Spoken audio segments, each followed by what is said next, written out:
Tujuan pembelajaran yang pertama, memahami tujuan akuntansi dan perbedaan antara akuntansi manajerial dan akuntansi keuangan. Yang kedua, memahami kompleksitas dan tantangan praktik akuntansi perusahaan multinasional di pasar negara berkembang. Yang ketiga, memahami dasar-dasar standar akuntansi internasional. Yang keempat, mengetahui bagaimana perusahaan multinasional memperhitungkan perbedaan nilai tukar dan menerjemahkan mata uang asing untuk pelaporan keuangan. Yang kelima, mengetahui kompleksitas akuntansi untuk menetapkan harga transfer antara unit MNC dengan mempertimbangkan aturan baru OECD tentang pelaporan informasi keuangan negara demi negara. Yang keenam, mampu menerapkan strategi dasar perencanaan pajak. Baik, yang pertama ada tujuan akuntansi. Tujuan akuntansi adalah untuk menyediakan informasi terstandar yang membantu pemangku kepentingan dalam suatu organisasi. Misalnya manajer dan investor, membuat keputusan ekonomi dan bisnis yang tepat. Akuntansi manajerial berfokus pada informasi yang dikumpulkan untuk penggunaan internal oleh manajer perusahaan dan umumnya tidak harus mengikuti standar universal apapun.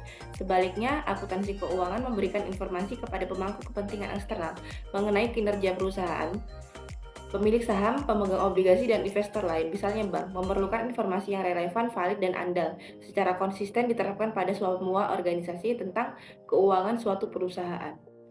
Selanjutnya ada national system dari akuntansi. Yang pertama ada budaya nasional. Ada 4 nilai akuntansi utama yang menurut penelitian terkait dengan budaya nasional. Yang pertama ada profesionalisme versus pengendalian undang-undang dalam budaya individualistis. Yang kedua ada konservatisme versus optimisme dalam budaya dengan jarak kekuasaan yang tinggi, penghindar ketidakpastian yang tinggi, dan norma afektif yang kuat. Yang ketiga ada kerahasiaan versus transparansi dalam jarak kekuasaan yang tinggi dan budaya partikularistik. Yang keempat ada kesegeragaman versus fleksibilitas dalam penghindaran ketidakpastian yang tinggi dan budaya universalistik. Yang selanjutnya ada institusi sosial. Pada bagian ini akan mempertimbangkan sifat pasar modal, jenis pelaporan pajak, sistem hukum, dan tingkat penegakan peraturan sistem bisnis suatu profesi akuntansi dan pendidikan akuntansi, serta hubungan ekonomi dan politik dengan negara lain. Selanjutnya jenis sistem akuntansi nasional. Cara tradisional dalam perbedaan antar sistem akuntansi membaginya menjadi 2 kelompok, yaitu mikroekonomi dan makroekonomi. Mikro dan makro secara kasar mengikuti perbedaan dalam sistem hukum. Sistem mikro sebagian besar terdapat di negara-negara yang menganut sistem hukum common law, sedangkan sistem makro sebagian besar terdapat di negara-negara yang menganut sistem hukum yang kodifikasi atau berbasis aturan. Dalam pendekatan makroekonomi, praktik akuntansi dikembangkan sebagian besar untuk melayani kepentingan nasional, fungsi perencanaan ekonom dan perbajakan. Akuntansi mempunyai fungsi makro karena sebagian besar melayani kepentingan makro atau tingkat nasional. Selanjutnya ada akuntansi nilai tukar. Ada 2 bidang utama yang menjadi perhatian dalam akuntansi mengenai bagaimana melaporkan dampak nilai tukar terhadap laporan keuangan. Yang pertama disebut transaksi mata uang asing dan yang kedua disebut translasi mata uang asing. Transaksi mata uang asing mengacu pada tata cara pelaporan transaksi keuangan yang didasarkan pada uang asing, termasuk kemungkinan keuntung atau rugi akibat perubahan nilai tukar. Sedangkan translasi mata uang asing mengacu pada tata cara penyajian kembali laporan keuangan dari anak perusahaan asing ke dalam mata uang negara induk perusahaan. Baik, selanjutnya ada masalah utama dalam operasi multinasional. Yang pertama ada transfer pricing. Penetapan harga transfer mewakili harga barang dan jasa yang dibebankan satu sama lain pada unit-unit dalam suatu perusahaan.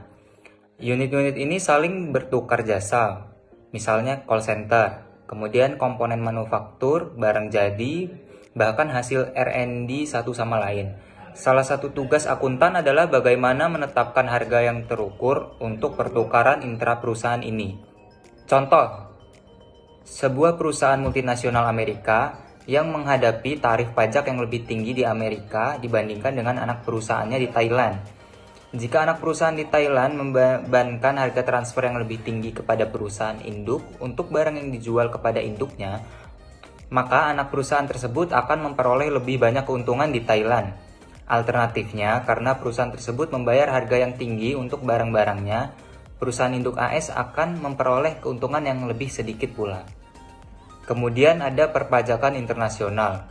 Ada 2 tipe dasar sistem perpajakan nasional yang dihadapi oleh manajer internasional, yaitu 1. Sistem pajak teritorial yang hanya mengenakan pajak atas pendapatan yang diperoleh di dalam batas negara. Artinya, penghasilan yang diperoleh MNC dari anak perusahaannya di negara lain tidak dikenakan pajak. Yang kedua, sistem pajak di seluruh dunia. Perusahaan multinasional dikenakan pajak atas pendapatan mereka di seluruh dunia, terlepas dari negara asal pendapatan tersebut.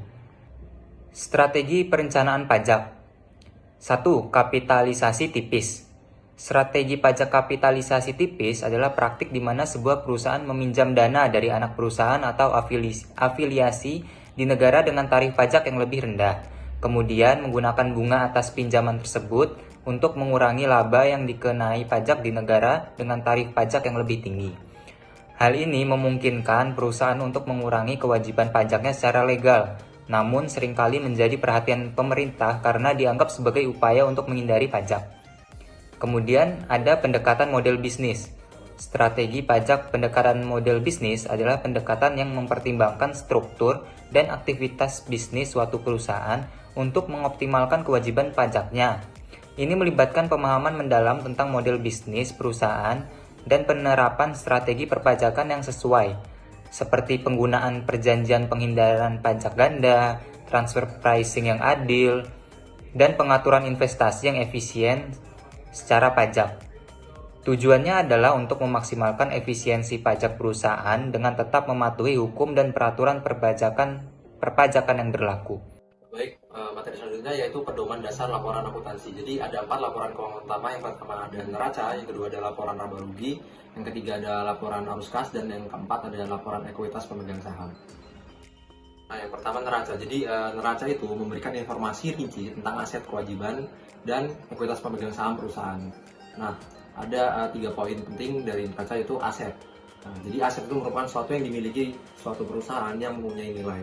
Kemudian yang kedua ada kewajiban, yaitu adalah jumlah uang yang harus dibayar perusahaan kepada pihak lain. Kemudian yang terakhir ada ekuitas pemegang saham. Jadi ekuitas pemegang saham itu terkadang disebut modal atau kekayaan bersih.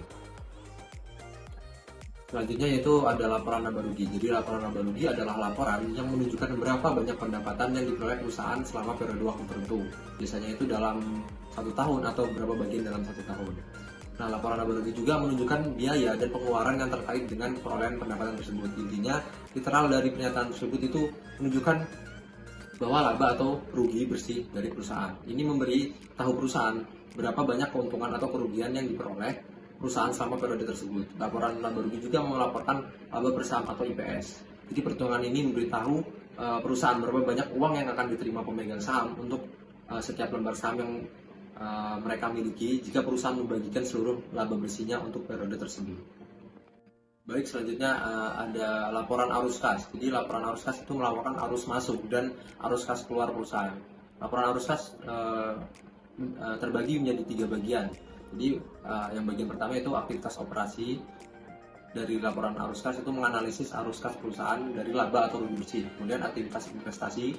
Bagian kedua, dari laporan arus kas menunjukkan arus kas dari seluruh aktivitas investasi yang umumnya mencakup pembelian atau penjualan aset jangka panjang seperti proyek, pabrik, dan peralatan serta sekuritas investasi. Kemudian yang terakhir, aktivitas pendanaan bagian ketiga dari laporan arus kas. Ini menunjukkan arus kas dari seluruh aktivitas pendanaan. Selanjutnya ada studi kasus, jadi dengan judul akuntansi Cina dari semua ke sistem lanjutan. Jadi Tiongkok itu telah mengalami pertumbuhan ekonomi yang pesat, menarik perhatian investor global. Meskipun bergerak menuju standar pelaporan keuangan internasional atau IFRS, kekhawatiran terkait korupsi, transparansi, dan kekurangan akuntan berkualifikasi mempengaruhi kepercayaan terhadap laporan keuangan perusahaan Tiongkok. Sejarah akuntansi Tiongkok mencakup berbagai sistem dari akuntansi Jepang hingga gaya Soviet, dengan perubahan signifikan setelah reformasi ekonomi pada tahun 1980-an.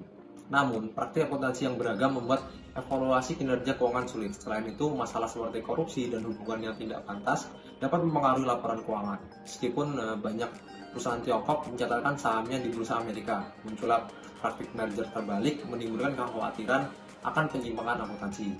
Meskipun Tiongkok telah menunjukkan kemajuan yang signifikan, masa depan akuntansinya masih tidak pasti, dengan pertanyaan apakah akan mengadopsi IFRS atau mengembangkan standar sendiri. Nah, jadi kesimpulan dari materi ini yaitu dalam konteks bisnis global, akuntansi untuk perusahaan multinasional atau MNC itu memainkan peran kunci dalam mengelola operasi yang luas dan kompleks di berbagai negara. Dalam proses ini, perusahaan MNC harus mempertimbangkan aturan baru atau OECD tentang pelaporan informasi keuangan negara demi negara, serta menghadapi kompleksitas akuntansi untuk penetapan harga transfer atau antar unit MNC. Dalam beberapa kasus, perusahaan MNC harus mengadopsi sistem akuntansi yang berbeda di setiap negara tempat mereka beroperasi, yang dapat mempengaruhi kompleksitas akuntansi dalam biaya operasional. Dalam sintesis, akuntansi untuk perusahaan multinasional memerlukan strategi yang efektif untuk menghadapi tantangan yang terkait dengan perbedaan nilai tukar, menerjemahkan mata uang asing, dan harmonisasi prosedur akuntansi. Dengan demikian, perusahaan MNC dapat meningkatkan transparansi atau operasi laporan keuangan, serta meningkatkan kemampuan mereka untuk beroperasi di pasar global yang semakin kompleks. Desain organisasi. Apa itu desain organisasi? Desain organisasi mewakili bagaimana organisasi menyusun subunit dan mengkoordinasikan serta mengendalikan mekanisme untuk mencapai tujuan mereka. Mengapa desain organisasi penting? Desain organisasi penting untuk yang pertama, yaitu menyelaraskan struktur dengan strategi, dengan memastikan struktur organisasi selaras dengan strategi yang telah ditetapkan. Kedua, meningkatkan efisiensi dan efektivitas, dengan meminimalkan duplikasi tugas, memperjelas alur kerja, dan meningkatkan koordinasi dan komunikasi. Yang ketiga yaitu mendukung keputusan dan inovasi, dengan mendorong aliran informasi dan ide, memberdayakan karyawan, mendorong kreativitas dan inovasi. Yang keempat, meningkatkan motivasi dan kinerja karyawan, yaitu dengan memberikan peluang untuk berkembang, menciptakan lingkungan kerja yang positif, dan menghargai kontribusi karyawan.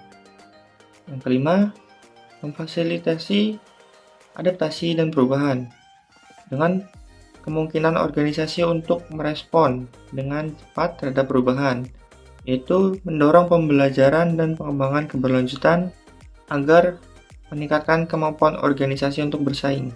Selanjutnya yaitu pendekatan tradisional untuk desain organisasi multinasional. Yang pertama, ada struktur departemen ekspor. Struktur ini cocok untuk perusahaan baru yang memasuki pasar internasional. Yang kedua, divisi internasional, yaitu membentuk divisi terpisah untuk mengelola operasi internasional. Tiga, struktur pasar global, yaitu mengelompokkan operasi berdasarkan produk. Yang keempat, struktur geografis global, yaitu mengelompokkan operasi berdasarkan wilayah geografis. Selanjutnya adalah Departemen Ekspor. Departemen Ekspor itu memiliki beberapa fungsi. Yang pertama, digunakan oleh perusahaan baru untuk memasuki pasar internasional. Yang kedua, bertanggung jawab untuk semua ekspor. Ketiga, sederhana dan mudah diterapkan. Tetapi, Departemen Ekspor kurang efektif untuk perusahaan dengan operasi internasional yang kompleks. Baik, selanjutnya yaitu struktur organisasi MNC.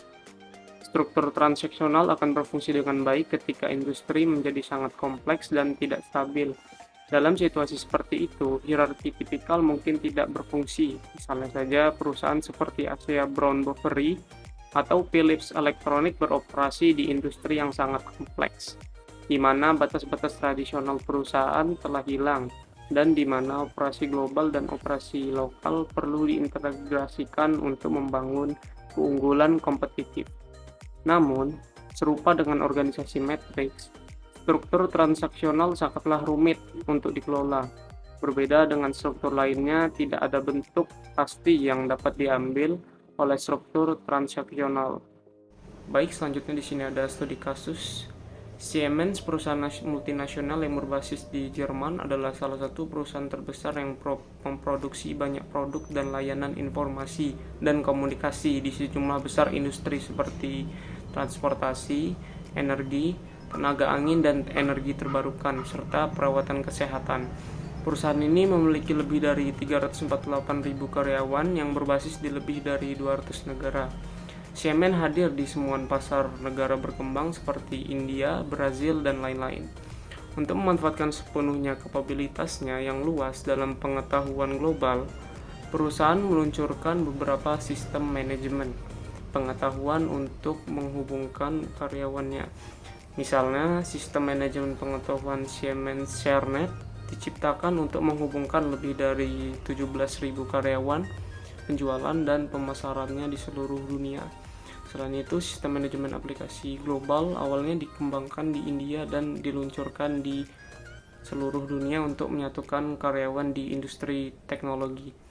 ShareNet Siemens terdiri dari perpustakaan pengetahuan berbasis web di mana karyawan dapat menyumbangkan pengalaman mereka dari proyek saat ini dan masa lalu berdasarkan kategori yang telah ditemukan.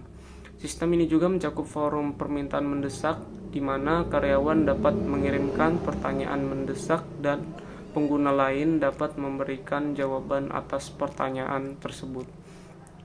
Terakhir, sistem ini juga mencakup forum di mana pengetahuan dapat dibagikan.